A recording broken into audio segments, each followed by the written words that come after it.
What's up, peeps? Nick Battle, aka NinosCorner, man. First off, if you like this content that's coming your way, hit that subscribe button, hit that bell, get all my notifications. It means a lot. Give me some 5-star comments, reviews, likes, just play, stream everything. And if you're listening to this for the first time on the podcast, where there's Google Play, Apple Podcast, Stitcher, Breaker, anywhere where you can get a podcast, hey, give me a 5-star comment, 5-star review. It means a lot also. But first off, guys, let's get into our sponsors, man. First sponsor is from manscaped.com. Folks, so support for the Ninos Corner podcast is brought to you by Manscaped, who is the best in men's below the waist grooming champions of the world. Manscaped just launched their 4th generation trimmer, the Lawnmower 4.0.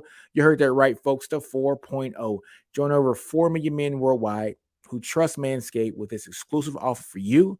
20% off and free worldwide shipping using the code NinosCorner at manscaped.com. Again, 20% off, free worldwide shipping using the code NinosCorner at manscaped.com. Also, folks, my own clothing line, Do You. Don't be afraid to fail, outgrow your environment. Understand your brilliance. That's what Do You stands for. Go get that at Nino's Corner merch.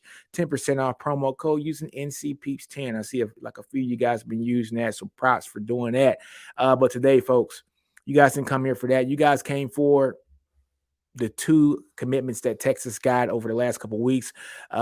Most notably, the one that just happened here just a few minutes ago. Linebacker Samaje Burrell, who is an inside linebacker.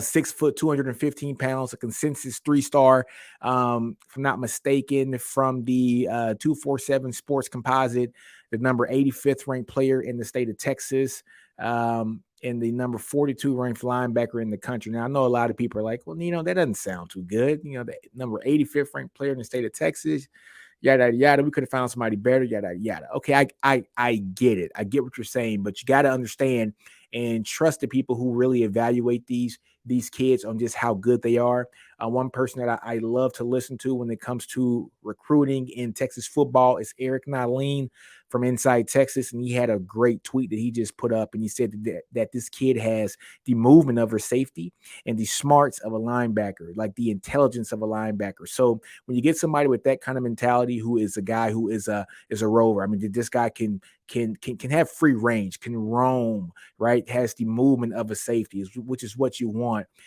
but has the instincts, the intelligence of a linebacker. Hey, that's perfect. That is Big 12 linebacker. Matter of fact, that is college football linebacking now. This isn't college football from back in the day, folks, where you had a big thumper in the middle, 240, 250-pound guy. This isn't that kind of linebacker core that you're going to see pretty much on any team in college football and even in the league right now as well. Linebackers are becoming more slim, more faster because of the different schemes that the offenses are actually throwing at you. Look at the explosive offenses that have won championships within the NFL. Go look at the Rams. Look at the Rams last season. Cooper Kupp, Odell Beckham Jr. I know Woods was hurt last year, but you got him. I mean, so you had guys that are great skill position guys that can get open, and occasionally they're going to get matched up one-on-one with a linebacker. And of course, your linebacker's probably not going to cover a Cooper Kupp, or let's say in any instance, let's look at the Dolphins this year coming up. They're going to have Tyreek Hill, Jalen Waddle. I mean, they're going to have a fast, wide receiving core. They got good running backs, good tight ends as well. That linebacker has to be able to cover in space, and that is what you're getting with a Samaje Burrell. So I'm going to touch on him, in this podcast as well, but also I'm going to touch on Dylan Spencer as well, who we got just a couple weeks ago. And I did make a video for him because doing a lot of stuff, got busy with the family, but Dylan Spencer is a guy that we just got last week as well. He's the number 175th ranked player here from the 247 composites. He's a defensive lineman, can move all over the line, guys. And we'll talk about that. He can go definitely in. He can go inside as well. He's a 6'4", 240-pound defensive lineman, consensus 4-star kid, number 31 ranked player here in the state of Texas. And like I said, he just committed a couple weeks ago. So you guys are getting a 2-for-1 for me when it comes to these football players who actually committed to Texas. So at first glance, folks, we're seeing that what Texas is doing here for the recruitment of the 2023 cycle, defense. The defense is anchoring this 2023 class. We only got 3 recruits, and all of them are defense. Of course, like I just said, you got Dylan Spencer. You got Samaje Burrell. You got Jamel Johnson, who is a cornerback slash safety, whatever the staff wants to use him as, who is also a consensus 4-star kid, national top 140 ranked player in the country. So you're seeing what the foundation of this class is going to be, and it's going to be on defense, and it should be. We got saw what our defense fielded last year. It should be defense, and of course we got to start building the defense, because guess what we're doing? We are moving over to the SEC here in a couple of years.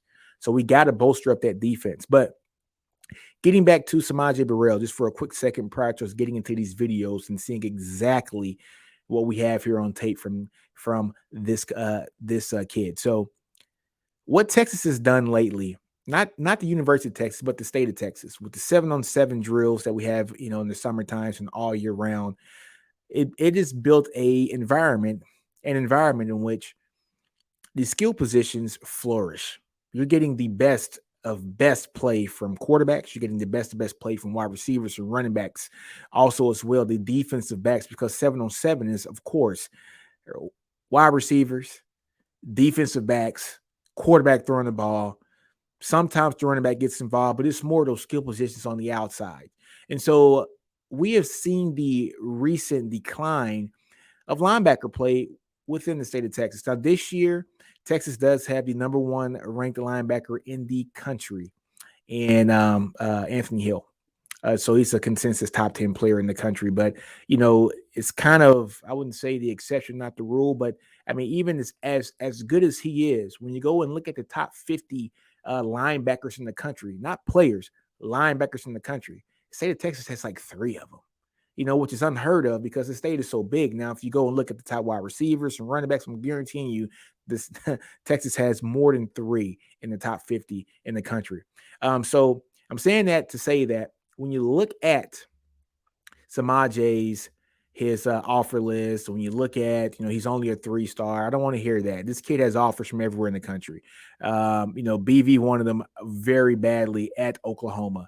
Other teams that wanted him, of course, barely wanted him. The Colorados, Florida States, Kansas State, Michigan State, Mississippi State, Missouri, Nebraska, Ohio State, Oklahoma State, Ole Miss, TCU, Tennessee, Texas Tech, USC, Utah. I mean, this kid has an extensive offer list. He's been offered by that many schools, and he's quote unquote just a 3-star. So we got to stop looking at these stars, folks, and start looking at the play of these players and these kids. And I think Texas got a great one in Samaje Burrell. But let's turn on the film. Let's take a look at his production here, and just see exactly what we got here on tape with Samaje Burrell. All right. He's a co-defensive MVP, 104 tackles. You see him right here. Look at him coming through, inside linebacker, diagnosed to play, uses his speed to go and get the quarterback. Amazing play. That's what Eric Nahlin was talking about. Safety movement, inside linebacker instincts. Look at him, diagnosed to play, gets the quarterback. It's not even, man, that's unfair. There he is again. You see him, diagnosed to play, gets the running back in the backfield. And look, this kid's playing 6A ball. So kudos to him for just doing so good in that league there. And you see what he's doing. He's violent when he gets to the point of attack. Let's take a look at him again. Here he is again. I mean, quick to diagnose the play, knows what he's looking for. Wow, gets him again. There you go. Way to go.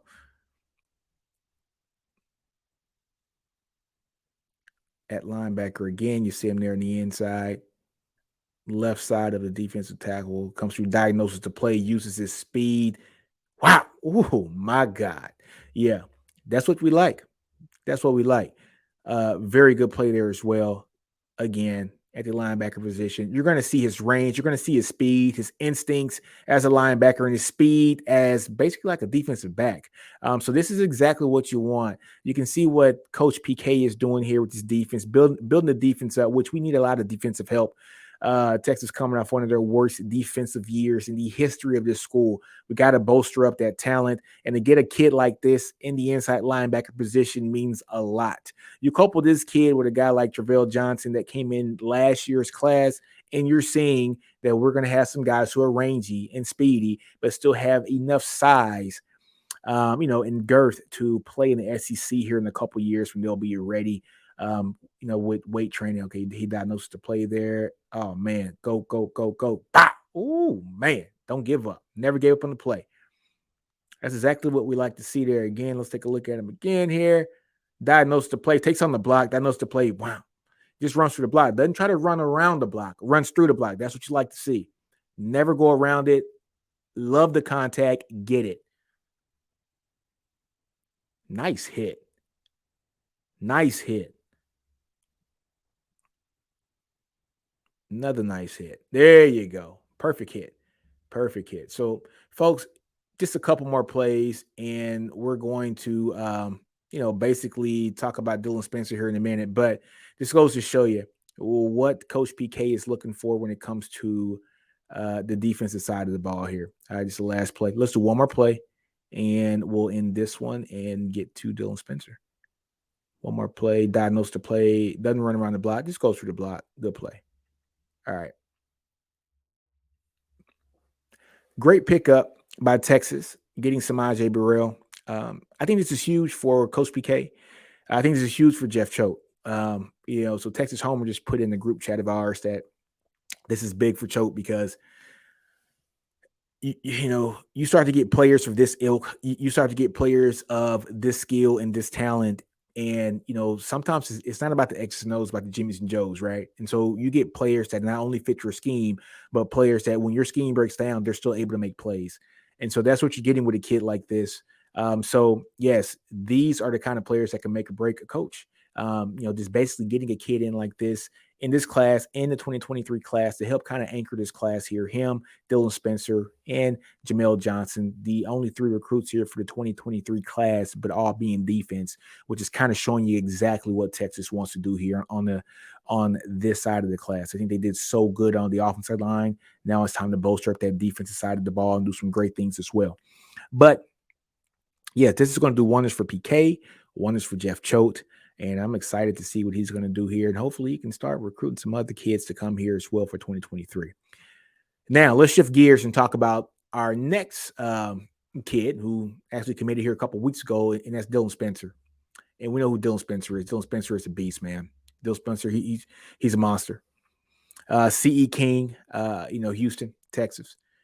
He's a defensive lineman at 6'4", 240 pounds. Like I said before, national top 175 player. Once you turn on the film, you see that he was a lot quicker his sophomore year. Didn't have a lot of weight on him at that time. I think his sophomore year, maybe 220, 225. I could be wrong on that. This year, he's 240. So I don't know if that was by design by the coaches to show his versatility, to show that he can be a speed pass rusher, but also be a guy who can put on some weight and, be somebody who's strong against the run, but still kind of keep his pass rushing skills. So I don't know what the exact reason, but he did put on quite a bit of weight this year. Didn't have the pop this year that he did last year, but, these are 16-year-old kids. We got to understand that these kids are growing into their bodies, and so maybe it is about him putting on the weight here his junior year so that senior year he gets it all together. He gets it all together, right? He gets it. He has the speed side from rushing the passer. He has his bulk up side, for stopping the run and still being able to rush the passer. Now probably getting the summertime, get with a great trainer here. Once you get with that great trainer, be able to cultivate all that and mold that clay into the monster that everybody knows that has that potential to be. And maybe that's it. But his tape this year didn't flash as much as the sophomore year as far as eye-popping plays. But, man, this kid can still ball. And I love the player. I love a player who is flexible, meaning that he can be in a bunch of different, schemes. He can play a lot of positions on the defense. He's just not pegged into one spot. And it kind of goes into the things that we say now is like in basketball, it is positionless basketball. So you have a guy like LeBron James who can play the point guard, who can drop down and play the two guard as well. Small forward. He's still big enough to play power forward. You go small lineup, he can play center, right? Positionless basketball. Same thing with a guy like Giannis who can bring the ball up the court, right? And then you go and look at a guy like Deebo Samuel from the NFL, positionless football, a guy who can play wide receiver. We know that. We saw what he did at South Carolina at wide receiver. We saw his rookie year in the league, what he did at wide receiver, just for the 49ers. But now he's not only playing wide out, he's playing running back as well, you know, positionless football, something I think Texas is going to do with a Jatavian Sanders, a guy who can play tight end, can play a little bit of H-back, you might be able to put him on the outside, to be able to go catch some balls, win some one-on-one battles in the red zone. Again, positionless football. Travis Kelce, yes, he's a great tight end, but is he just only a tight end? Sometimes you put him in the slot and he's a hell of a slot wide receiver. A guy like Jimmy Graham back in the day, yes, he was a tight end, but he also played the slot. He played the outside. He was all over the field. He was just a threat. He was a weapon, and that's what you want. And I think maybe that is what we're getting in Dylan Spencer is we're getting a weapon. We're getting a guy who can, possibly bulk up. He's already 240 pounds, 250 pounds. You imagine this kid in the college, training program, and he's lifting weights and eating right and doing the right things to get his body, sculpted. And he's a 270-pound monster who can play on the inside, play on the outside, rush the passer, stop the run, do a little bit of both. If you need be on a few plays, you see a guy who can drop back and coverage a little bit, maybe a couple. I'm not saying do it all the time, but if need be, and you go back and you look at what the Cowboys did with a guy like Micah Parsons, positionless football, right? He played a little bit of inside linebacker, played a little bit of outside linebacker, put his hand in the dirt, he played a little bit of defensive end. So when you have a guy like that that can cause all these mismatches and cause all this havoc and problems, it puts more pressure on the opposing side to try to scheme to stop that guy. And when you can move him around like a chess piece and do so many things with him, hey man, that's just wonderful and great for this defense. But let's go ahead. Let's get into Spencer's film, his junior film. We'll do about 4 or 5 minutes of this as well, and just take a look and see exactly what he's done. Dylan Spencer, you see him there. There you go. Nice tackle. There you go. All right, here he is again, standing up in 3-point stance right now as well. There he is. Yeah, there you go. Even for a big kid at 240, 245, still moves pretty well. Still moves pretty well. Not with the pop he had his sophomore year, but you can see he's put on just a little bit of weight, and maybe that was by design to be able to stop the run, to be able to show that he is versatile, and he is very versatile. And so this is what you want. You want that clay. You want that clay that you can mold, and you see him kind of pop, nice hit. That's what you want. You want a guy who you can line up, create mismatches, and you're seeing what the coaching staff is doing here. They had him line up over the left tackle on the previous play. Now he's lining up over the right tackle, and you're seeing exactly what he can do here, just for his high school team. So with him having this kind of flex, just imagine what he can do in a college program. And he beats his. There you go, right there. See, pressure. Now he's lined up in the left tackle, and in the quarterback's face. Perfect play. Let's see if they put him on the inside. Haven't seen him on the inside yet. Not yet. He's still lined up. There he goes. Over the right tackle. So, yeah, see, they're flexing him all over the place. And there you go. Put your best player over the weakest spot and make them do some work. Make that weak spot do some work. And that is exactly what he's doing.